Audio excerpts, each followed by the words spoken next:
Assalamualaikum warahmatullahi wabarakatuh. Selamat malam dan salam sejahtera untuk kita semua. Di sini saya akan mempresentasikan hasil tugas saya. Perkenalkan, nama saya Tiara Permata Dewi, NPM 2140402025, lokal A2 Prodi Ekonomi Pembangunan, dengan tema Islam dan Sumber Daya Alam. Pengertian sumber daya alam. Sumber daya alam adalah segala sesuatu yang berasal dari alam yang dapat digunakan untuk memenuhi kebutuhan hidup manusia. Yang tergolong di dalamnya tidak hanya komponen biotik seperti hewan, tumbuhan, dan mikroorganisme, tetapi juga komponen abiotik seperti minyak bumi, gas alam, berbagai jenis logam, air, dan tanah. Inovasi teknologi, kemajuan peradaban dan populasi manusia, serta revolusi industri telah membawa manusia pada era eksploitasi sumber daya alam sehingga persediaan terus berkurang secara signifikan, terutama pada 1 abad belakangan ini. Islam mengatur sumber daya alam. Menurut aturan Islam, kekayaan alam adalah bagian dari kepemilikan umum. Kepemilikan umum ini wajib dikelola oleh negara. Hasilnya diserahkan untuk mensejahterakan rakyat secara umum. Sebaliknya, haram hukumnya menyerahkan pengelolaan kepemilikan umum kepada individu swasta, apalagi asing. Di antara pedoman dalam pengelolaan kepemilikan umum antara lain merujuk pada sabda Rasulullah SAW, kaum muslim berserikat atau memiliki hak yang sama dalam 3 hal: air, rumput, dan api. Hadis riwayat Ibnu Majah. Kemudian Rasulullah SAW juga bersabda, 3 hal yang tidak boleh dimonopoli: air, rumput, dan api. Hadis riwayat Ibnu Majah.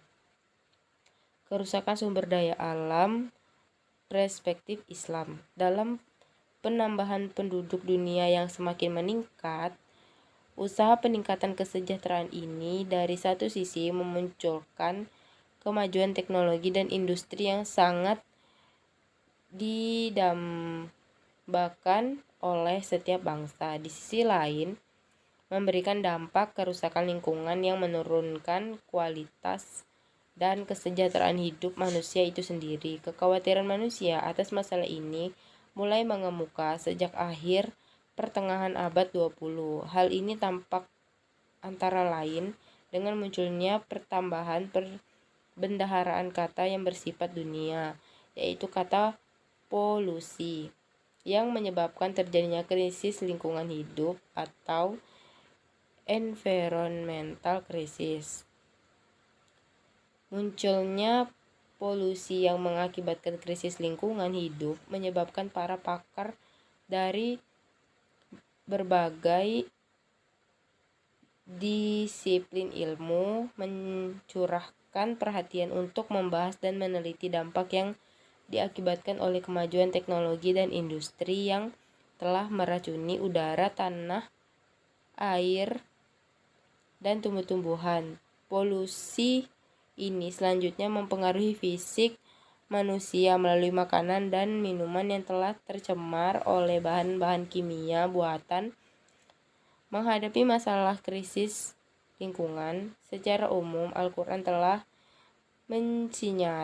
mensinyalir bahwa problem itu akan terulang kembali menimpa manusia akibat tindakan dan ulahnya sendiri terhadap alam.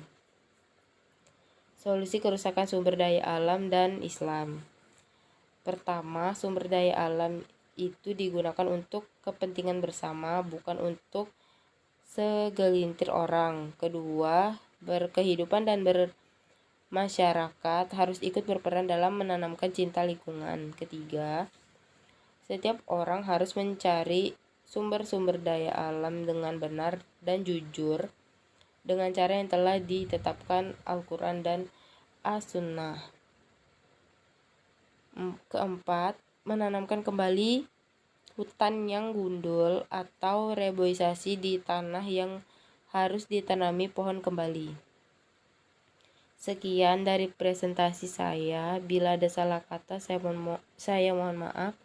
Billahi taufiq wal hidayah. Wassalamualaikum warahmatullahi wabarakatuh.